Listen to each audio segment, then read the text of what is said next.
और इस वक्त की बहुत बड़ी खबर, मैं सीधा पॉइंट पे आना चाहता हूं। ईरान ने अपने डिफेंस सिस्टम से अमेरिका की टॉम हॉक मिसाइल को गिराने का दावा किया है। देखिए, ये बहुत बड़ी खबर है।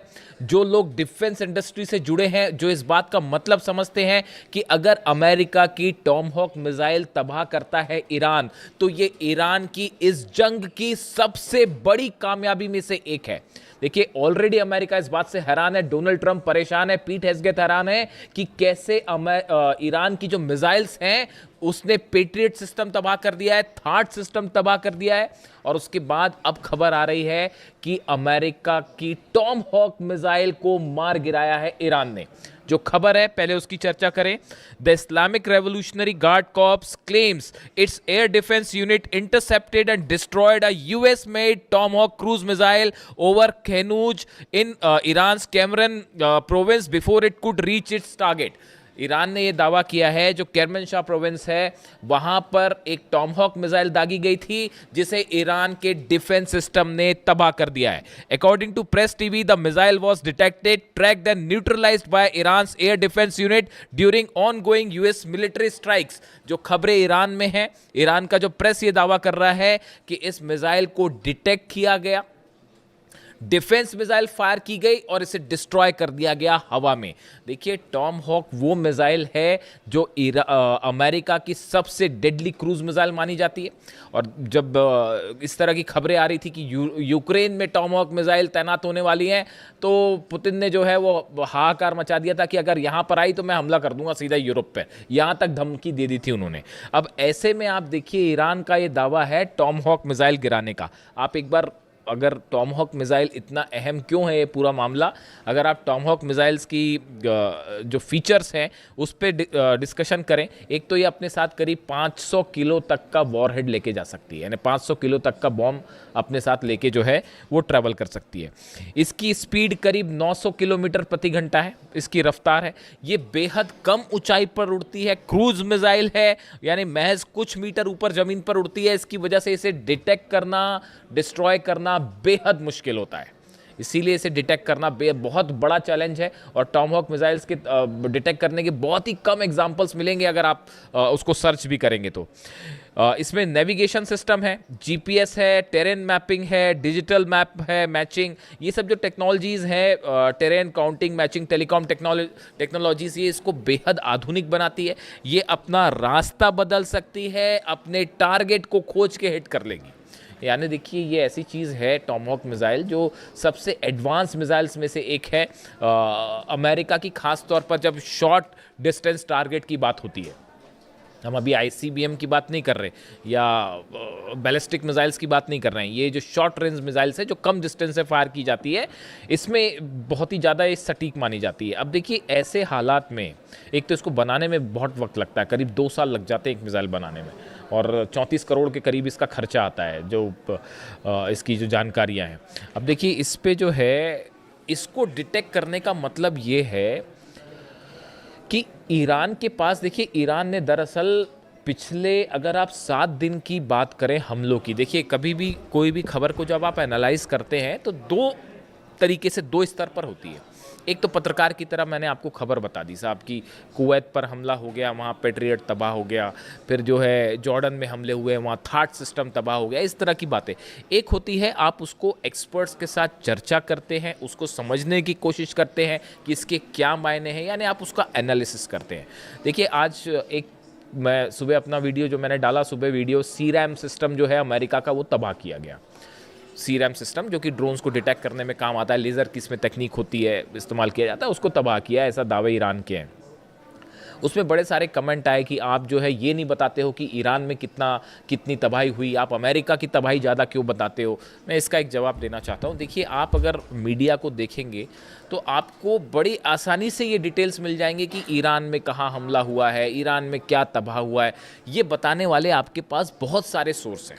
लेकिन अमेरिका में कितना नुकसान हुआ है, इजराइल में, ये बताना एक तो बड़ा चैलेंजिंग काम है। देखिए, ये दावे करना बहुत ही, इसमें आपको मेहनत लगेगी, रिसर्च लगेगी, आपके सोर्सेज मजबूत होने चाहिए। तभी आप ये काम कर सकते हैं। इसीलिए हम एक कोशिश करते हैं कि आप तक वो खबर पहुंचाएं जो साधारण इजीली आप तक नहीं पहुंच पा रही है। दूसरी चीज़ ये है कि ईरान के जो हमले होते हैं अमेरिकन बेसिस पे या इजराइल में या मिडिल ईस्ट में, यहाँ से खबरें निकालना बड़ा मुश्किल हो जाता है, क्योंकि मीडिया कवरेज पर बैन लग जाती है इन देशों में कि आप जो है वो मीडिया कवर नहीं कर सकते। आप चाहे सऊदी अरब की बात कर लें, चाहे आप यूएई की बात कर लें, सब जगह निर्देश हो जाता है कि भाई इसको कवर मत करिए। इसी तरह का हाल जो है वो कुवैत में भी है, इजराइल से तस्वीरें बाहर आती नहीं है।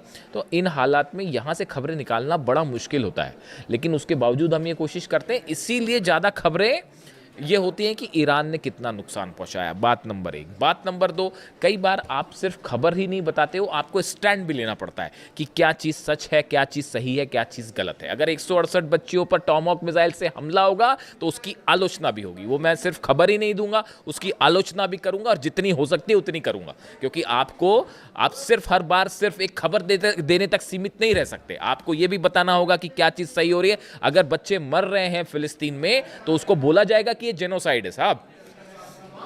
अगर छोटे छोटे बच्चे मर रहे हैं, 30,000 बच्चों को अगर फिलिस्तीन में भूखा मार दिया जाए तो वह सिर्फ खबर बताने तक कम से कम मैं तो सीमित नहीं रहूंगा। मैं ये भी बताऊंगा कि ये जेनोसाइड है और इसकी आलोचना की जानी चाहिए।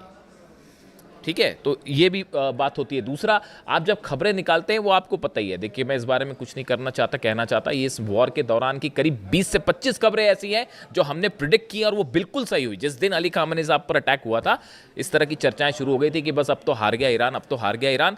हिंदुस्तान में शायद इकलौता हमारा पॉडकास्ट है जिसमें हमने ये कहा था कि आप जंग करके देख लीजिए, ईरान कभी नहीं हारेगा। 5 महीने बाद आप कहाँ खड़े हैं देख लीजिए। हकीकत जानना चाह रहे हैं आप? थार्ड सिस्टम के ऊपर मिसाइल गिरी है, चेक कर लीजिए जाके। तस्वीरें आएंगी बाहर जब आएंगी सैटेलाइट से, ये मैं दावा कर रहा हूं आपको। थार्ड सिस्टम के ऊपर मिसाइल गिरी है। पेट्रियट सिस्टम 3 जगह तबाह हुए हैं। मुझसे कोई कह रहा था कि आप बार बार पेट्रियट, भाई साहब कुवैत में अलग पेट्रियट सिस्टम तबाह हुआ है, बहरीन में अलग तबाह हुआ है, जॉर्डन में तबाह हुआ है। जॉर्डन में तो जहां लगा था ना पेट्रियट सिस्टम, उसके ऊपर खुर्रमशहर 4 मिसाइल गिरी है। पता कर लीजिएगा जाके, अभी दावे आएंगे। 30 प्लेन पिछली बार गिरने की हमने बात कही थी, निकले 42 प्लेन्स गिर गए थे। और इस बार भी अभी बार बार हम कह रहे हैं कि जॉर्डन में बड़ा नुकसान हुआ है। F-15 एक गिरने की और एक जलने की बात आ रही है, अभी आप देखते जाइए। अभी जब इस सीनेट कमेटी बैठेगी और 6 महीने बाद बताएगी कि जॉर्डन के बेस पर क्या हुआ, कुवैत के बेस पर क्या हुआ, बहरीन के बेस पर क्या हुआ, तब पता चलेगा। लेटेस्ट जो अपडेट आ रही है कि कुवैत में जो है वो कुवैत की सेना का एक मिलिट्री का बेस है, उसके ऊपर ईरान ने हमला किया है। लेटेस्ट जानकारी बता रहा हूं मैं आपको। कुवैत में मिलिट्री बेस पर अटैक हुआ, लेकिन वो मिलिट्री बेस ऑपरेट अमेरिका कर रहा था, सैनिक अमेरिका के थे, वॉरहेड्स वहां पे जितने भी युद्ध से जुड़ी चीजें थी वो अमेरिका की थी। उसके ऊपर सीधा स्ट्राइक हुई है, मिलिट्री सेंटर के ऊपर सीधा कुवैत पे स्ट्राइक हुई है। और ईरान का दावा है बड़ी संख्या में वहां भी सोल्जर्स घायल हुए अमेरिका के। अब ये बातें कोई स्वीकार करेगा नहीं, लेकिन निकल के आती हैं, तो आपको ये सब चीजें कैलकुलेट करनी पड़ेगी कि भाई कैसे हुआ। इसीलिए ये टॉमहॉक मिसाइल वाला जो है, देखिए, अगर आपने टॉमहॉक मिसाइल मार के गिरा दी, मान लीजिए अगर ये खबर सच है जो ईरान दावे कर रहा है, ईरान के दावे जो हैं कि भाई हमने टॉमहॉक मिसाइल गिरा दी। अब अगर टॉमहॉक मिसाइल गिरा दी और अगर ये खबर सही निकल जाती है, तो आपको फिर ईरान के उन दावों को भी मारना पड़ेगा कि साहब थार्ड उड़ा दिया है और पेट्रियट उड़ा दिया है।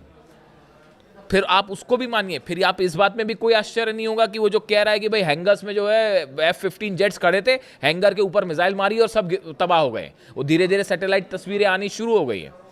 इसीलिए इन खबरों का एनालिसिस जो है मुश्किल है थोड़ा सा। अब देखिए, ये जो अगर अमेरिका के हमलों की बात की जाए, जो अमेरिका ने स्ट्राइक्स की है पिछले 12 घंटे में, केशम आइलैंड्स पर हमले हैं, एहवाज में हमले हैं, खुजेस्तान में हमले हैं, लारक आइलैंड्स के पास हमले हैं, सिरीक पर हमले हैं, बंदर अब्बास में हमले हैं, अधिमेश्क में और ओमिदी है, ये वो इलाके हैं। करीब 15 इलाके ऐसे हैं जहां पर धमाकों की आवाज़ें हैं पिछले 12 घंटे के अंदर। तो ईरान पे तो स्ट्राइक हो ही रही है, लेकिन जब आप आ जाके सर्च करेंगे तो आपको दुनिया भर के अखबार, दुनिया भर के मीडिया आपको डिटेल बता देगी बड़ी आसानी से कि हाँ भाई, ईरान में जो इस जगह धमाके हुए, ईरान छुपाता भी नहीं उस बात को, बता देता है हाँ यहाँ हमारे हमले हुए हैं, इतने पुल तबाह हुए हैं। आपको ये बात कौन बताएगा कि जॉर्डन में कितने बेस तबाह हुए हैं अमेरिका के, कुवैत में कितने बेस तबाह हुए हैं, बहरीन में कहाँ कहाँ मिसाइल्स गिरी है, अमेज़न के डेटा सेंटर पर हमला हुआ, आज खोल के देख लीजिए पूरी खबरें क्या है। मिसाइल गिरी, उसके 15 मिनट के अंदर हमने खबर अपलोड कर ली थी, परसों का मेरा वीडियो उठा के देख लीजिए आप। अमेज़न का डेटा सेंटर हिट हुआ था 15 मिनट के अंदर, जबकि मैं तो पॉडकास्ट कर रहा हूं।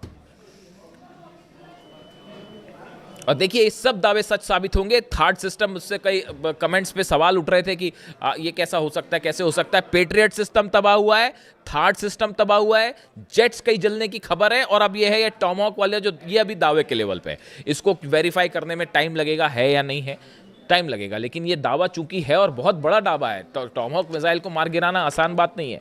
अब इसके अलावा देखिए 13 दिन में 55 लोगों की मौत है ईरान में। ये ईरान की तरफ से कहा गया है कि ये जो 13वीं दिन की स्ट्राइक हुई बीती रात, इन 13 दिनों में ईरान में 55 लोगों की मौत हो गई है। और अब देखिए हमले जो हो रहे हैं वो सेंट्रल ईरान पे हो रहे हैं। आप इस बात को समझिए। पहले 2 कोशिशें चल रही हैं डोनाल्ड ट्रंप की तरफ से, अमेरिका की तरफ से। एक, हॉर्मूज के आसपास हमले किए जाएं। पहले इन्होंने कोशिश की कि मेन लैंड से हॉर्मूज को हम अलग कर दें।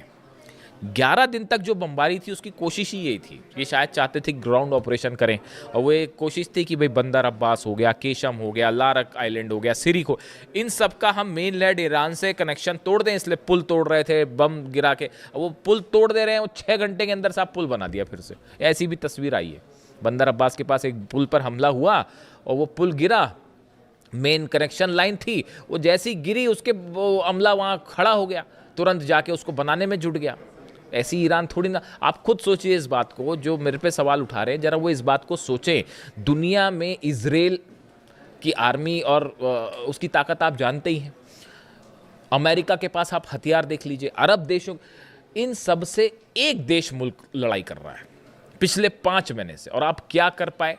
आप क्या ईरान में कब्जा कर पाए, कदम रख पाए? डर रहे हैं अभी भी डर है साहब कि अगर वहाँ कदम रखेंगे तो पता नहीं क्या होगा। इसी वजह से ऑपरेशन नहीं हुआ। वो एयर स्ट्राइक्स होती रही, लेकिन ये जो ग्राउंड ऑपरेशन वाला प्लान है फिर कैंसिल हो गया। ये कोशिश कर रहे थे केशम आइलैंड पे और या फिर अबू मूसा आइलैंड पे या ऐसे किसी आइलैंड पर कब्जा करने की, लेकिन वो हो नहीं पा रहा है। क्यों? डर रहे हैं साहब हमला कर। वो तो जो छोड़ी है, वो तो ऐसा ठोक रहे हैं। हॉर्मूज में एक जहाज़ गिरने की तस्वीर देखी आपने? वो हॉर्मूज में अभी जब कंफर्म हो जाएगा तो मैं बताऊंगा क्या। अभी ये कंफर्म नहीं है कि कौन सा जेट गिरा है। अमेरिका का एक जेट हिट किया गया है हॉर्मूज के आसमान में, उसके गिरते हुए और आग लगती हुई तस्वीरें हैं।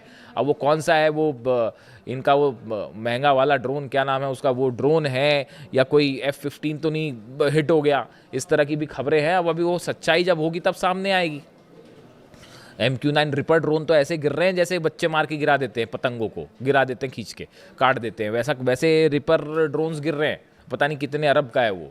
तो अब वो रिपर ड्रोन गिरा है या फिर F-35 F-15 जो है वो फिर से डाउन हो गया है हॉर्मूज में। उसकी तस्वीरें हैं, अब देखना पड़ेगा उसमें सच्चाई क्या है। और वो लाल सागर के आसपास जो है, अलग से वीडियो कर दूंगा मैं, वो लाल सागर के आसपास ईरान ने अपनी बैलिस्टिक मिसाइल तैनात कर दी है। वहाँ सिर्फ हूती का खेल नहीं है वहाँ पे।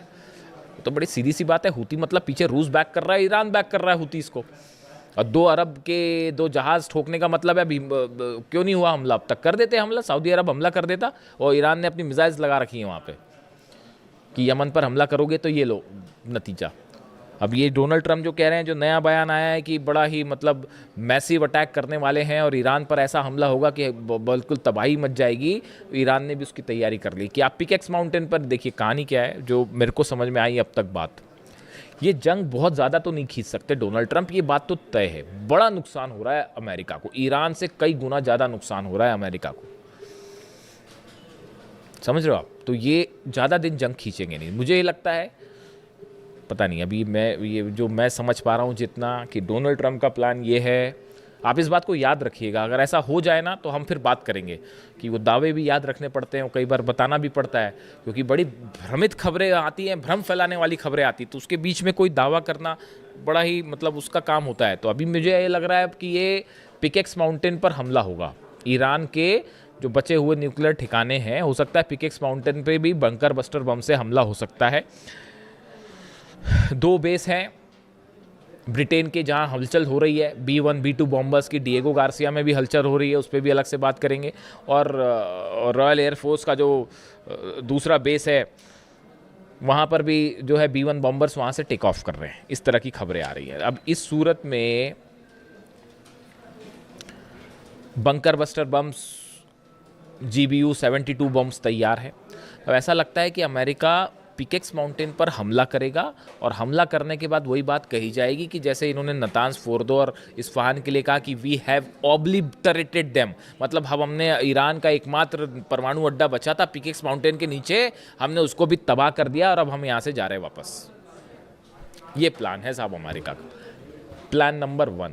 और प्लान नंबर 2 है बड़ी जंग करी जाए, लंबी जंग करी जाए, लेकिन इसकी बहुत बड़ी कीमत चुकानी पड़ेगी डोनाल्ड ट्रंप को। अब वो हिम्मत कर पाएंगे नहीं कर पाएंगे वो आप जानो। ईरान तो तैयार खड़ा है, ईरान कह रहा है आप आइए हमला कर लीजिए, दो करना है कर लीजिए।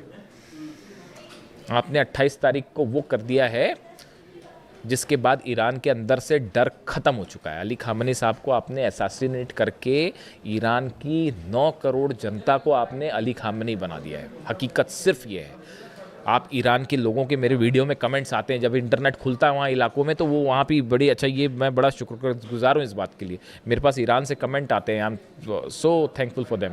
वो वहाँ पे ईरान में वीडियो देख रहे हैं, जो हिंदी जानते होंगे वो देख रहे हैं। एक भाई साहब का एक दिन कमेंट आया, वो तो बहुत ही बड़ी बात थी कि हम जो है वो तेहरान में आपका वीडियो देखते हैं और जो लोग फारसी जानते हैं उनको उसका अर्थ समझाते हैं। ये तो बहुत ही बड़ा कॉम्प्लीमेंट था, बहुत ही बड़ी बात है। तो खैर, तो अब हालात ये है कि डोनाल्ड ट्रंप पिकेक्स माउंटेन पर हमला करने की तैयारी में, और ऐसी भी खबरें आ गई हैं कि ईरान की तरफ से बड़ी वार्निंग दे दी गई है कि अगर हमारे पिकेक्स माउंटेन पर हमला हुआ, जाग्रोस पर हमला हुआ, तो बाकी तो पता नहीं तेल अवीव नहीं बचेगा। तेल अवीव पे हम सीधा हमला करेंगे। वो ईरान ने अपनी प्लानिंग कर रखी है। वो मैं आपको बताऊंगा कैसे नेटो के बेसिस पर हमला होने वाला है, यूरोप कैसे खतरे की जद में है, और कैसे जो है वो तेल अवीव से सीधा इजराइल पर हमला कर देगा ईरान अगर पिकेक्स माउंटेन पर न्यूक्लियर सेंटर्स पर हमले होते हैं तो। लेकिन इस बीच बड़ा डेवलपमेंट ये है साहब कि अब्बास अराक्ची साहब की लावरोव से मुलाकात हुई है, रूस के विदेश मंत्री से, और चीन के विदेश मंत्री वांग यी से मुलाकात हुई है। एससीओ समिट हो रही है उसमें, और उसमें काफ़ी सारे डेवलपमेंट हैं। देखिए, बड़ी चीज़ें होती हैं जब आप डिप्लोमेसी की बात करते हैं। देखिए, जितनी लंबी जंग उतनी बड़ी ईरान की जीत, हकीकत यही है। तो अब ये रूस का क्या कहना है, चीन का क्या कहना है, ये सब चीज़ें तय करेंगी कि आगे क्या होने वाला है। लेकिन फ़िलहाल जहाँ से बात शुरू की थी कि अगर वाकई ईरान ने टॉमहॉक मिसाइल गिरा दी है, तो ये तो ईरान ने वाकई गजब कर दिया है। वीडियो कैसा लगा कमेंट करके ज़रूर बताएं। Thank you so much.